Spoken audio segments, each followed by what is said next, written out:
All right. Well, thank you, ladies and gentlemen, for sticking with us for this one, because we have on the phone now the director and writer of the upcoming Queen of the Ring, the film about the life of wrestling champion Mildred Burke. Ash Avildsen is on the phone with us now. And Ash, thank you very much for doing the podcast. Well, thank you, guys. And let me just start by quoting a very wise man who once said, let me just explain something for all you genetic defects out there living downstream of the nuclear plants, okay? We got a major motion picture here to promote. We have a box office to stimulate, and I will have you know straight from the ugly horse's mouth, Hollywood does not care about pro wrestling pictures, okay? So we have to take it upon ourselves to stimulate a box office, to drive traffic, and to show the gatekeepers and the power that were, the power that was, and the powers that be, that pro wrestling fans do want to go buy a ticket and some popcorn and be taken away for a couple hours in a dark room. So thank you for having me today. We got some work to do.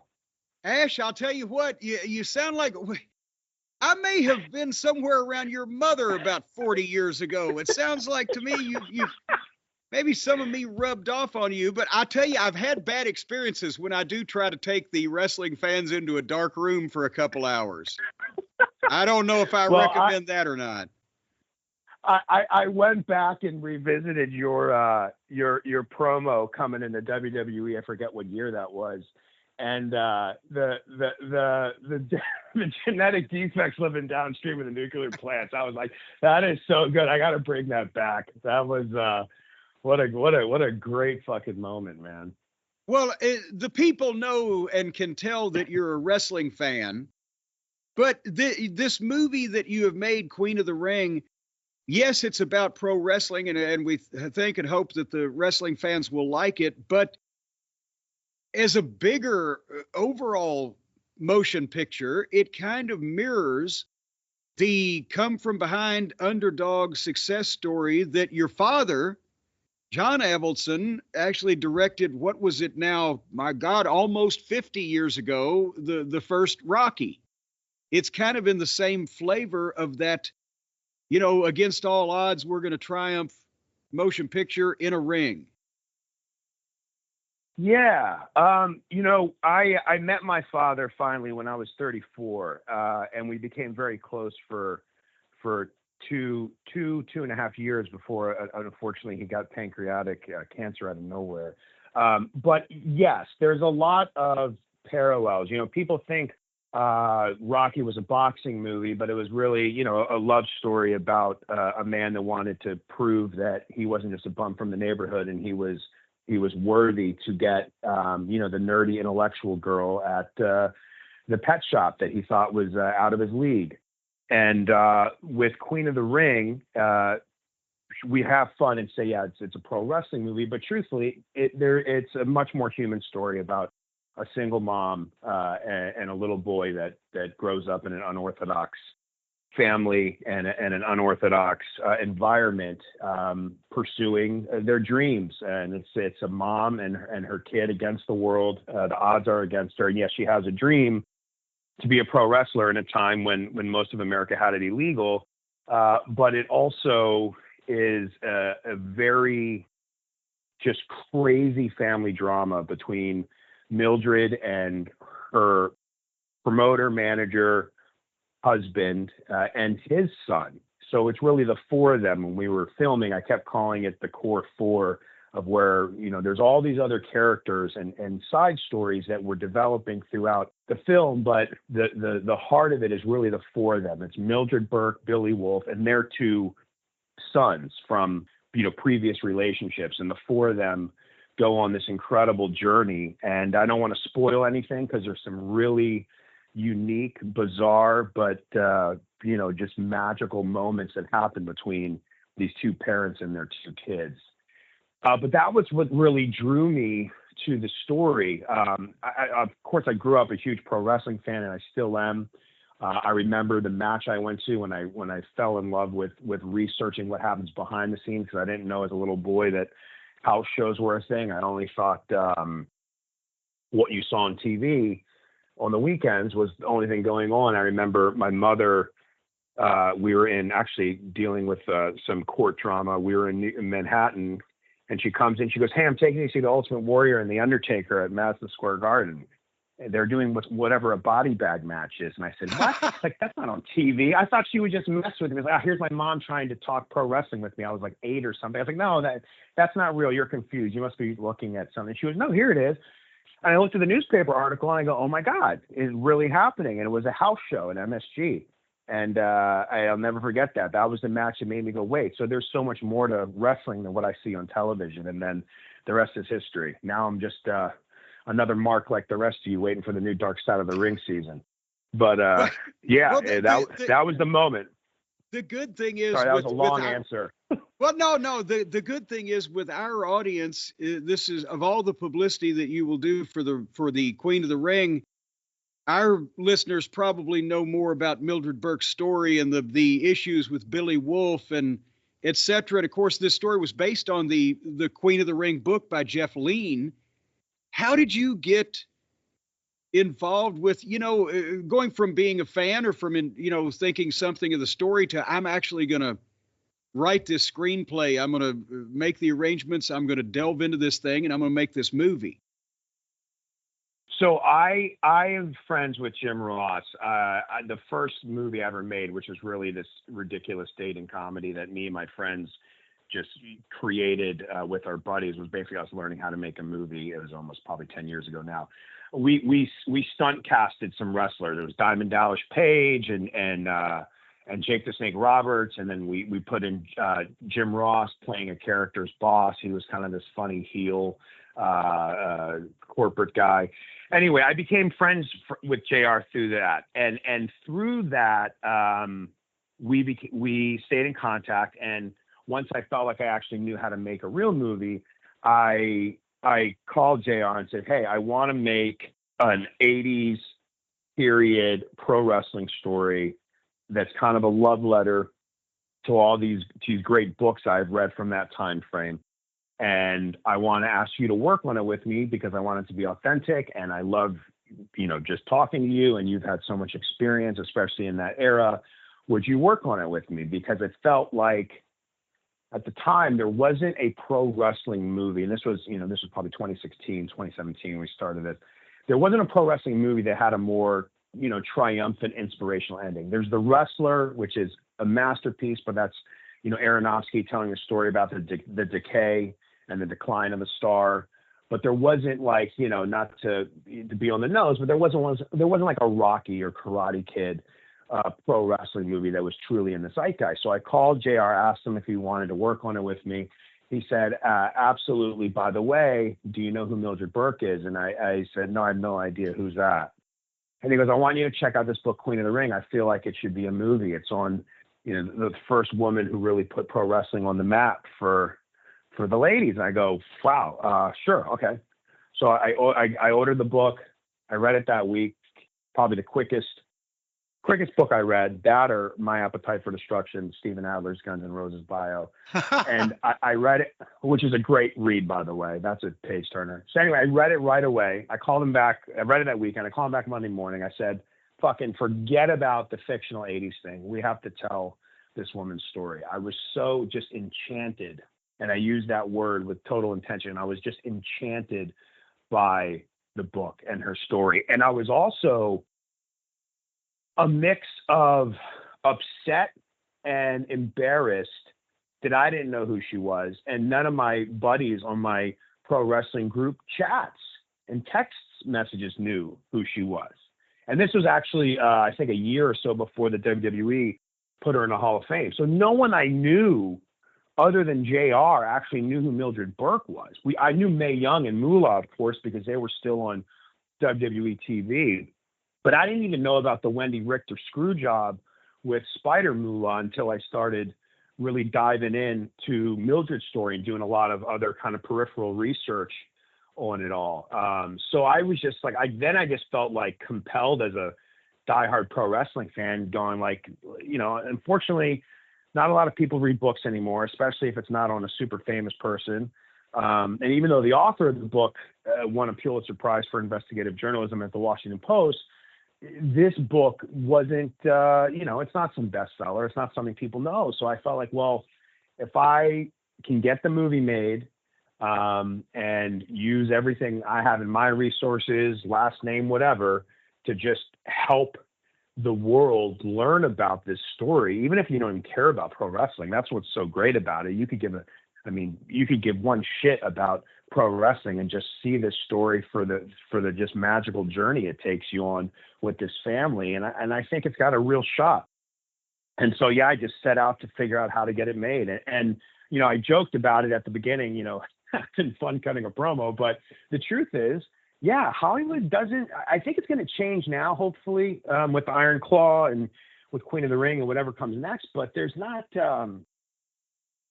Hollywood doesn't really take pro wrestling seriously when it comes to cinema. And I hope that we continue to change that perception and that stigma or whatever it is. But as you guys know better than anyone, pro wrestling has so many great stories that deserve movies, and there's so few out there. So hopefully we change that. And, a lot of guys, Stallone became I don't know if you would call him a wrestling fan, but he respected wrestling, because at one point during the Paradise Alley shoot, when a lot of the boys it was about the underground world of wrestling in the old days, and a lot of the boys were in the movie, and also Stallone had some stunt people there, and there were stunt people over in the corner making fun of the wrestling business, and Stallone shot him down. He said, "Hey, those guys do what you do, but they do it in one take with people on all four sides, so shut the fuck up," right?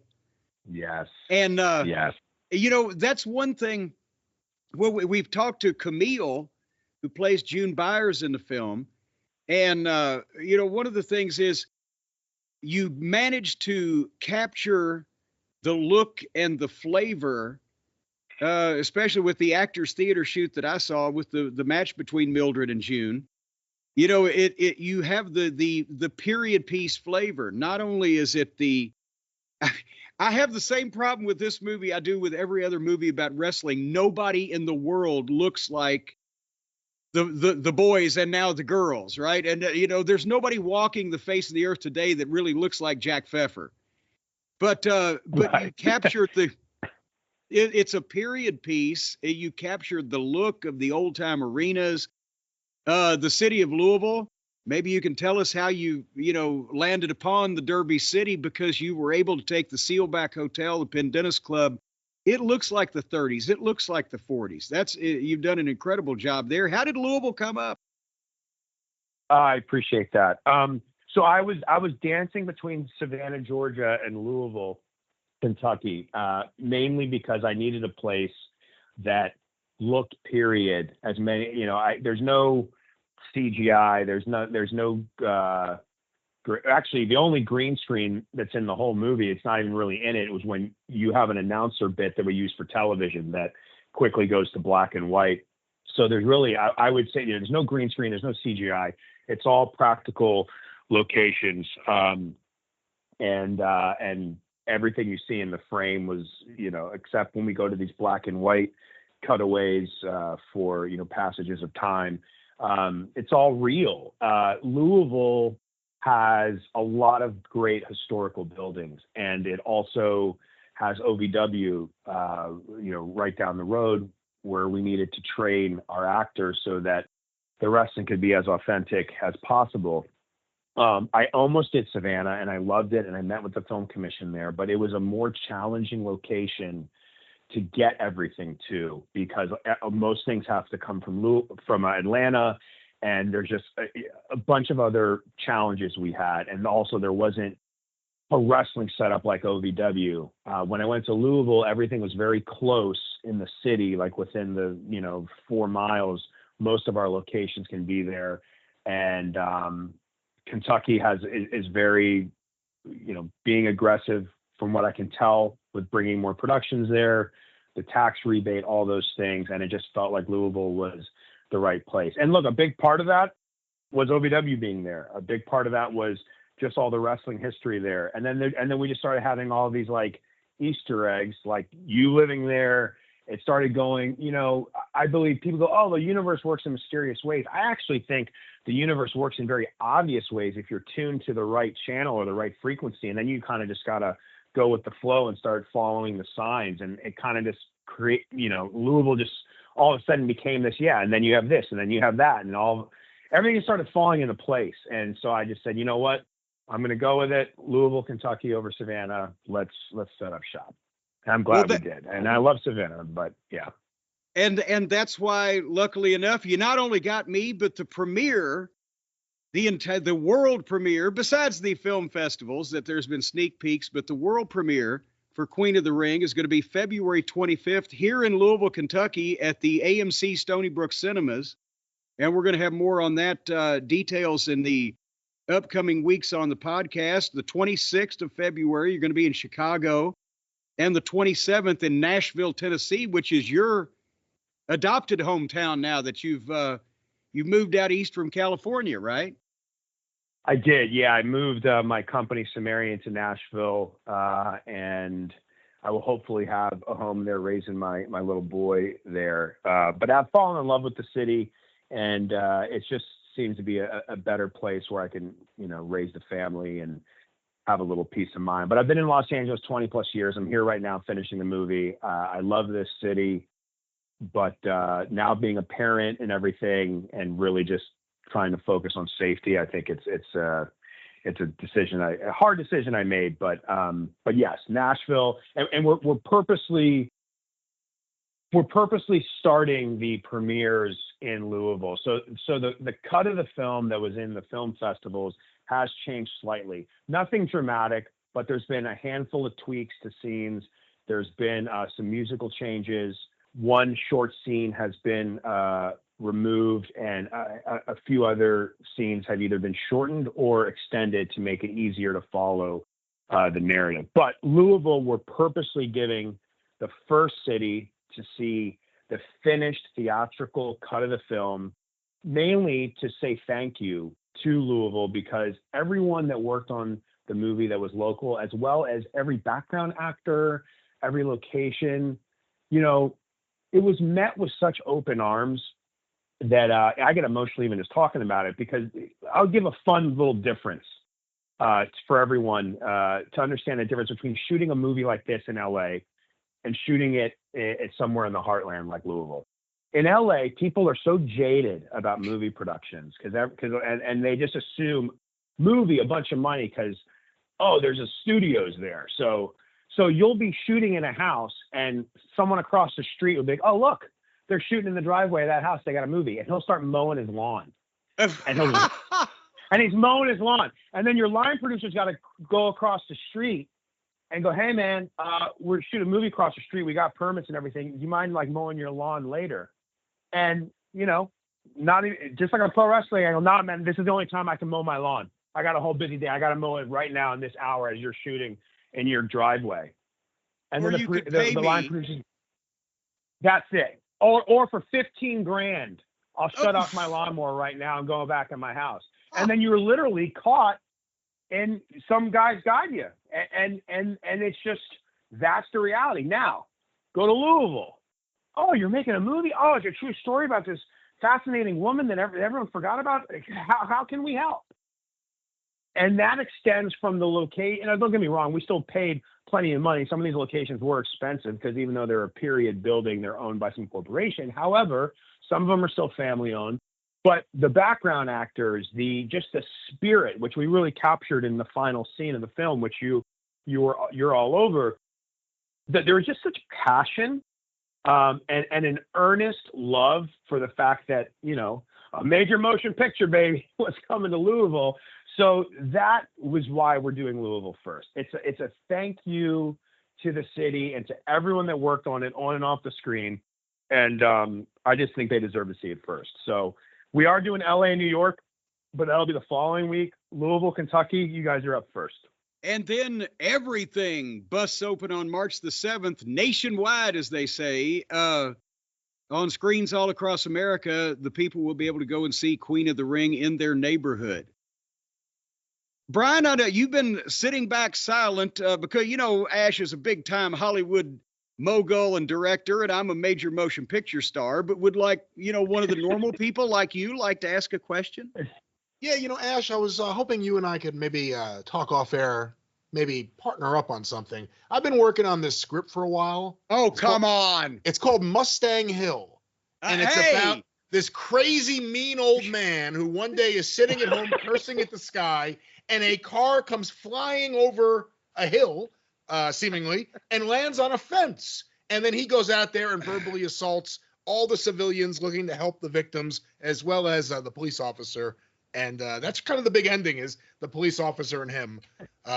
You interested at all? I mean, we can incorporate some wrestling scenes if you want. I know somebody could star in it. I've already worked out the material, but come on now. All right. Well, let me ask you this, Ash. You talk about growing up liking wrestling. When did you first start watching wrestling? And what was the first thing that got you hooked? I started watching it. God, I would have been. Well, I probably started watching it when I was 3 or 4, but I don't remember. But the earliest I can remember was probably kindergarten in the first grade. So 5, 6 years old. My brother and I both watched it. And he was Hogan and I was Warrior going into WrestleMania 6. The first big, like 15 minutes, of like total memory, as a kid, where I could literally remember a match and me and my brother jumping up and down on each other and jumping off the beds and all the twists and turns was Mania 6. And there's actually a fun parallel to Warrior and Hogan in our movie, in the sense that, that was at least from my knowledge as a little kid and a fan, that was the first time, two baby faces, two good guys were going against each other. And I believe, but Jim, I'm sure you know better than me, but I believe that when Clara Mortensen, who Tony Storm plays, and Mildred Burke went against each other, that was kind of the first time. And this is really just done so out of necessity from my research, for them to have two formidable headliners to go against each other. But Mildred and Clara were both, good girls. They were baby faces, but they put them together. And then I don't want to spoil anything, because part of the magic of this story and what made me love it as a pro wrestling fan, but also just as someone who loves, drama, was that they had shoot matches. So when the, promoters and the managers and the talent couldn't agree on a finish, they literally would just start shooting in the ring. And the ladies did it with a live audience, because there wasn't another solution for it. But I don't want to go too much into that, because that's part of the big reveal that all of you guys and girls will hopefully go see March 7th. But the Warrior Hogan match, I remember loving it so much, because the twists and the turns in it, and Hogan getting the first, 3 count, but the ref was out, and all of those twists and turns, it was just it was so entertaining for me and my brother, because we were rooting, I was the younger brother, and I think most younger brothers at that time were going Warrior, and most older brothers were going Hogan. But that was the first memory I have of buying a pay-per-view, having to beg to get the money to do it from my mom. And that was the big moment. But we had been following it for WrestleMania 4 and 5 up to there. And I do remember that WrestleMania 3, I had to go back and watch. So I didn't see 3 live. But of course I fell in love with that. It's like age, like fine wine with Savage and Ricky. But the 6, anyway, long-winded answer. The 6 was the first time. And funny little, and again, Jim, I would love it if you believe this or not, crazy little side story. 10 plus years ago, actually, no, it's probably longer, 13, 14, I started managing Warrior. I was like, let me just look him up. Oh, I got some bands. Yeah, crazy stories. They say don't ever work with your heroes. All your idols will fail you in the end. He was a very complicated man. There was a lot of great things about him and a lot of not great things about him. So I don't want to sit here and turn it into a hit piece on him, because I have a lot of great things to say about the Warrior. However, there were obviously a lot of challenging things when working with him, and maybe that's a separate episode. But the one thing he told me about WrestleMania 6, he claimed that the morning of at the Toronto Sky Dome, Hogan and Vince were sitting in a conference room with him. And again, I'm just telling you what Mr. Warrior told me. I am not vouching for this being factual or hearsay or make believe. He claims that still the morning of, they were going back and forth if they were really going to give the strap to Warrior. And he's sitting in a conference room, and it's like 9 a.m, and Hogan and Vince are doing lines of blow, going back and forth, talking about the finish, and Warrior's sitting in the corner, eating tuna fish and drinking black coffee, just happy to be there. He told me that. I had my buddy in my office with me. There was a Sherman Oaks office, 2010 maybe. That story was told. It sounds interesting. I have no idea if any of it's true, but I just had to share that because let me ask Brian. Brian, do you remember Warrior ever being described as just happy to be there? Only when he has his tuna fish and coffee, for the record. But have you thought about he wanted to fart on Hogan's head? Have you thought about making a comedy like the Hulk Hogan story? You know, it would be fiction. I will say this actually. I read David Schultz's book, and yeah, and you know what's sad? It's like John Cosper wrote that book. Louisville. Yes. No, I don't think so. The guy that wrote that book lives in Louisville. I don't think that was Schultz. Wait, it was Schultz. That's how I ended up first meeting Cosper, because I called him about the book. You're right. He called me. Yeah, absolutely. Yes. So I read that book, and man, there are so many great moments in the origin story. And one of them stuck with me forever, which I'll probably put in a movie. Maybe it'll be something fictional, but like, he was so broke, and he's in the classroom, and this kid's making fun of him, going, "Why are you wearing my shirt, Schultz?" And everyone's like, "What the hell?" And they look in the tag, and his family got it from like the thrift store, the hand-me-down, or Salvation Army or something. And this kid, his family had donated it, but his name was written in it. And Schultz takes the shirt off in the classroom because he's so embarrassed, and gives it to the kid. And I'm like, fuck, that is a great moment for cinema. What a powerful, devastating moment for some little kid in elementary school to be humiliated for being poor, wearing hand-me-downs. But that's another episode. The Schultz story, I thought it would be a great movie. You have to make it fictional, because unfortunately I think Schultz was racist and was kind of a piece of shit when it came down to it on the Mr. T backstage stuff. And him I do think he had some inherently prejudiced energy inside of him, which was sad, because from my experience reading it up until that point, I felt like he was protecting the business and trying to do what's right. But there's something interesting about and I'm trying to be careful on referencing any, wrestlers we're talking about, but like the juxtaposition of the heel actually being like a sweet, good person, and then the big baby face, behind the scenes, being an asshole. Well, yeah. I mean, it's an interesting thing. It's a great premise for a story that you can be fictional. And this goes back into what I was originally saying when I called Jim Ross. I'd read all these books, Bret Hart's book, all these different books of, faces and heels and industry. And I was like, I just want to make this love letter to all of them, make a fictional story, but litter it with Easter eggs of people going, oh, I think he took inspiration from that and inspiration from that. And is what led to Queen of the Ring. Because I just wanted to, I love all these pro wrestling stories that have never been told on the screen. But I'll say this about Mildred. Go ahead. Well, I was just going to say again, as I mentioned to Camille when we talked to her, she's not somebody that's been herself on national weekly television for 10 years to where when people see this movie, they go, oh, that's so-and-so playing the part. This story, as you mentioned, has not been mainstream. And so people can lose themselves in this movie because, as I mentioned, nobody looks like these people. But at the same time, you're seeing people that are representing the people that actually were in this story, and it hasn't been told and done to death. Yeah, here's a fun story about trying to make it super accurate on how they looked.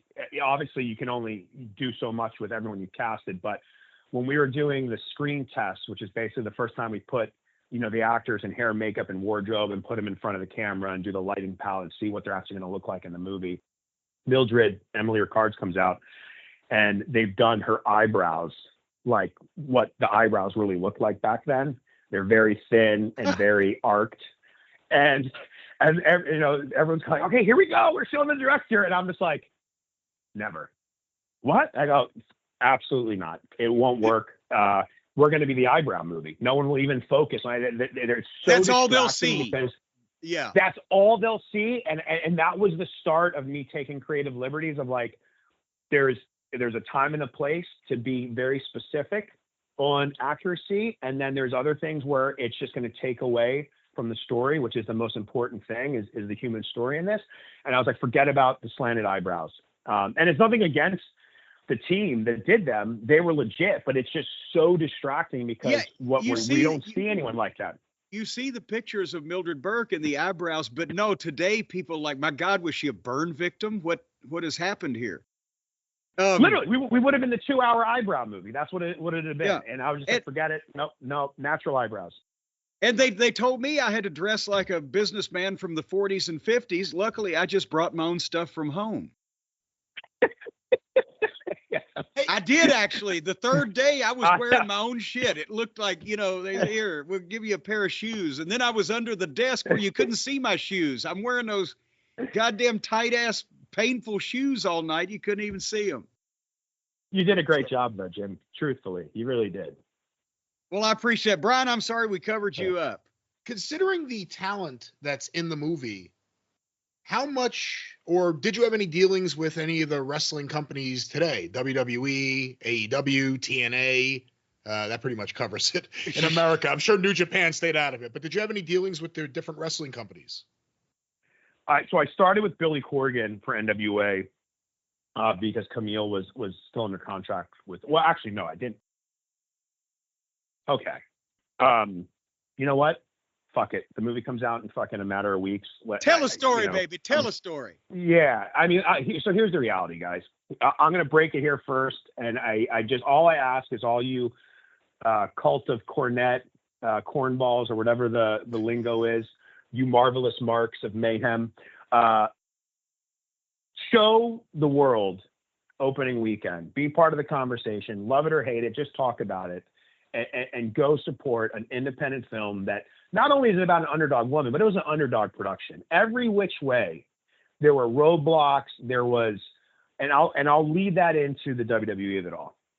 So when we send out the breakdown for cast to the industry, which is basically there's a go movie, a go picture, which means this movie is getting made. They're starting to cast. It's no longer a pitch. It's not, trying to be put together. They're casting, they're going. It's called a go movie. We put out the breakdown so all the agents and managers go, oh, look, they're trying to fill this role and that role. And two of those roles, we had already had Emily, but two of those roles were June Byers and Claire Mortensen. So my agent at CAA gets hit up and says, hey, the WWE reached out. They're interested in talking about the movie and getting some of their talent in it. And I purposely never went to the WWE for casting because I just know all of the yellow tape and red tape to get any of their talent. So I just didn't even want to open up Pandora's box.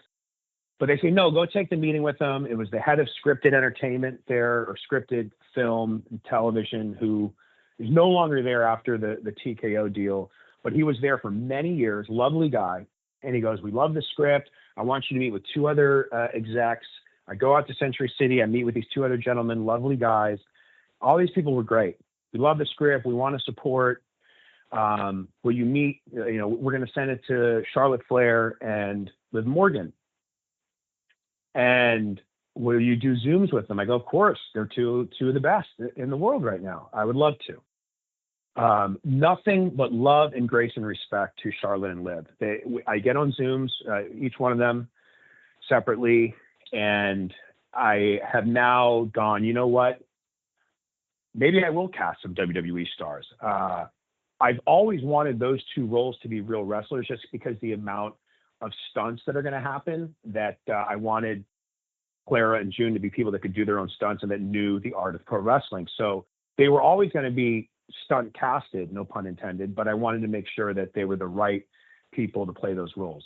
So I do this Zoom with Charlotte. She's fantastic. Then I do a Zoom with Liv. And funny enough, I don't know if she's said this a lot before, but I'll share it because it's a great story. I asked Liv how she got into wrestling, and she said she was working at a Hooters as a waitress, and a wrestler came in and asked to, she recognized him, and she was a fan, and basically said, hey, you got to let me get a tryout, which is so serendipitous because that's the way Mildred got started, right? That's it. I go, holy shit, this is literally our story.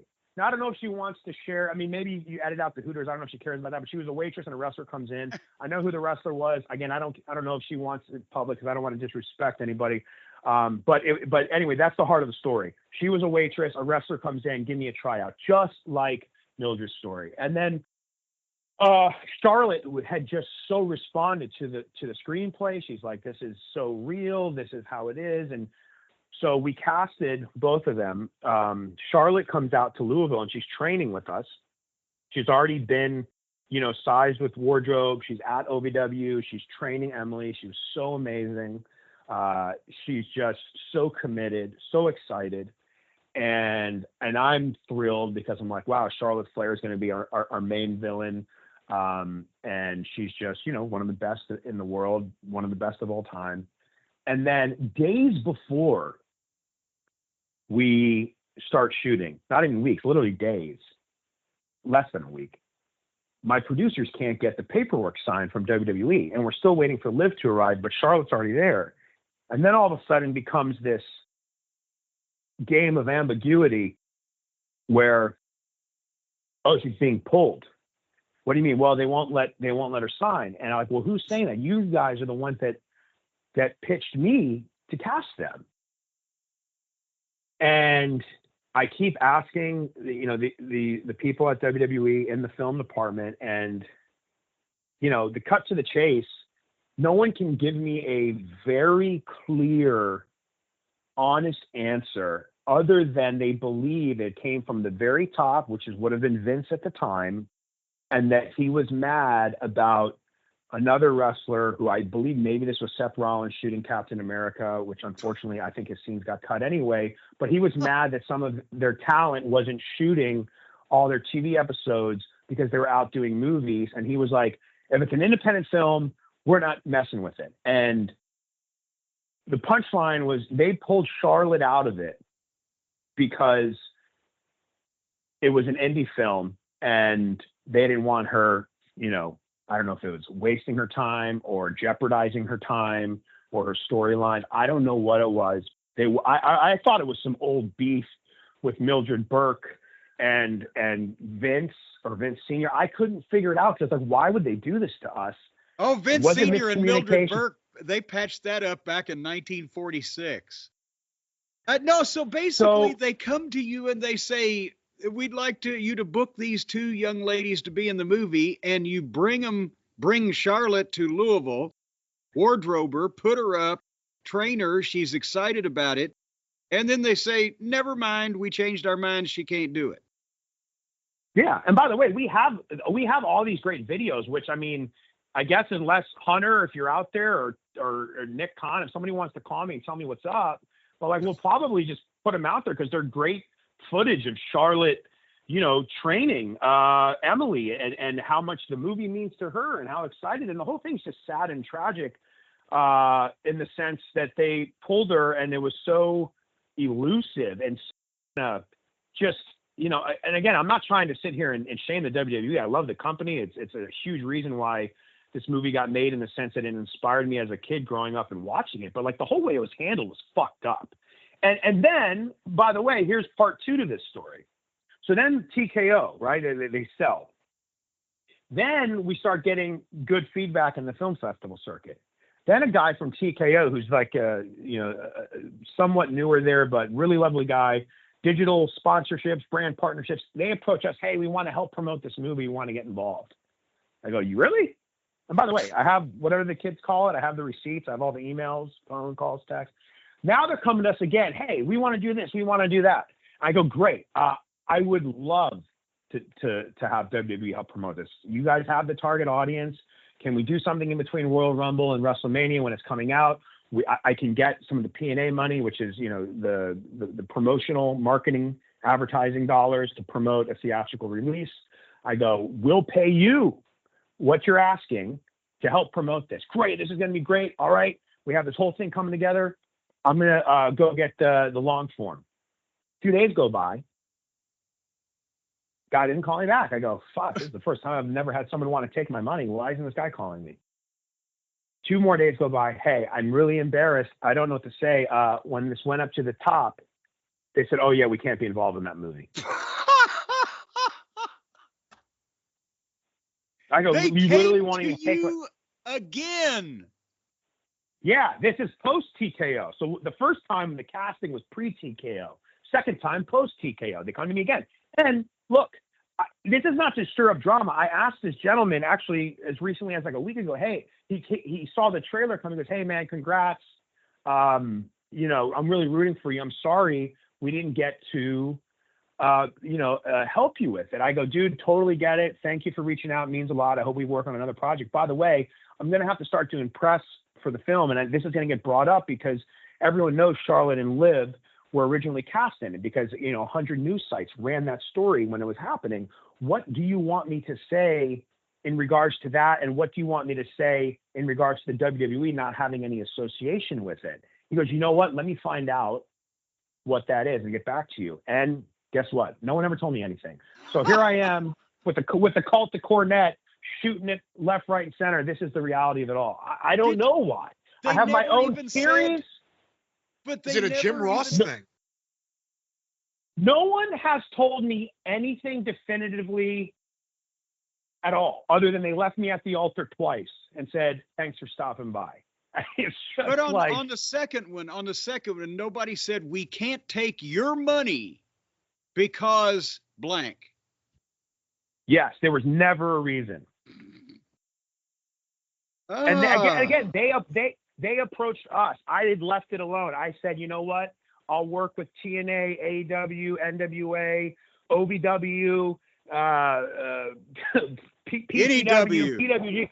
Anyone who wants to party and help get Mildred's story to the world and show everyone these great performances of these actors, let's party. But yeah, I don't know, man. It's really, really bizarre. And it's heartbreaking because I don't know. I don't know what to say. But, as I told Camille when we spoke to her, we didn't reveal that whole story, but she did say that she was, cast at the last minute because of issues. And I said, it was probably better for the film. Charlotte Flair, would it be an eyebrow movie, but they'd be, oh, there's Charlotte Flair. She's so famous. She's so, her instantly if you're any kind of wrestling fan. Was it better that Camille was able to come in with less fanfare behind her and embody the spirit of June Byers and the character of June Byers better to where people can lose themselves in it? May have helped the movie. I think to your comment, the answer is yes. There is a thing called the suspension of disbelief in storytelling, which, to quote Google, I'm just going to quote it here. Suspension of disbelief is the act of temporarily ignoring logic and critical thinking to enjoy a fictional story. It's a key concept in storytelling, especially in film and television. I've heard yes. Tell of it. Yes. Yeah.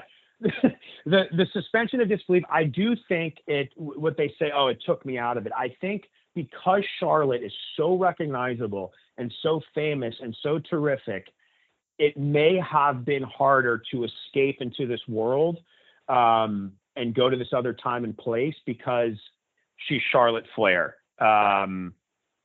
Only because she's that famous and relevant and just, it's harder. To someone that doesn't watch WWE, it would have been fine because they wouldn't know Charlotte. So they would just be seeing her as this terrific actress playing the main opponent. But I think to wrestling fans, even to casual wrestling fans who don't know 40 different active women wrestlers, but they know Rhea and Charlotte and Liv, if you will, it probably would have been challenging. And it's something that happens all the time when movies cast super famous people or they stunt cast people, sometimes it can work like a charm, and other times it breaks the suspension of disbelief and it backfires for the filmmakers. So I do believe that that could have happened. Look, that's not to knock what the hair, makeup, and wardrobe departments could do, because sometimes they really can just take the person to a whole other place. So it's very possible Charlotte would have been just as terrific, if not better, than Camille. But if you're a betting man, the odds are yes, the suspension of disbelief would have been more challenging with someone as famous and terrific as Charlotte. Yeah, hey, your makeup people would have had to pull some Lon Chaney Sr. bullshit with Charlotte to disguise her. I'll tell you that.